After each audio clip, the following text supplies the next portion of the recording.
টুট্টু সোনা, সোনা মা তুমি ওখানে বসে থাকবে যে রোদে? এটা হানি খাচ্ছে দেখেছো? হ্যাঁ হানি খাচ্ছ তুমি?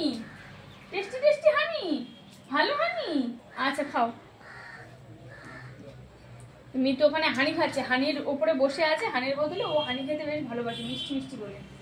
আর সকালবেলায় সবজি নিয়ে এখন মানে বসে পড়েছি, সবজি কাটবো। কড়াইশুঁটিগুলো দুদিন ধরে ছাড়ানো হচ্ছে না, কড়াইশুঁটি ছাড়াচ্ছি। এদিকে পালং শাক রান্না করবো। এই যে ছোটো পালং শাক না খেতে ভালো লাগে না, তবে এই যে গতকাল শীষ দেখেছি, মাম্মামকে স্কুল থেকে আনতে গেছিলাম, শীষ পালং দেখতে পেয়ে একটাই আঁটিয়ে এনেছি। আজকে শীষ পালং খাবো। শীষ পালং বাজারে এখন খুব একটা উঠছে না, আর আমি তো খুব একটা বাজারে এখন যাই না, তোমাদের দাদাভাই যায়, তবে শীষ পালং নাকি পাওয়া যাচ্ছে না এখন খুব একটা, আর কয়েকদিন গেলে পাওয়া যাবে ভালো করে। তা আজকে ভাবছি শীষ পালং, এতে শীষ পালং রান্না হবে, শিম, ডিম কড়াই, এখানে মূলো, কড়াইশুঁটিও দেবো তার মধ্যে দিয়ে একদম সুন্দর করে শীষ পালংটা রান্না করবো আজকে।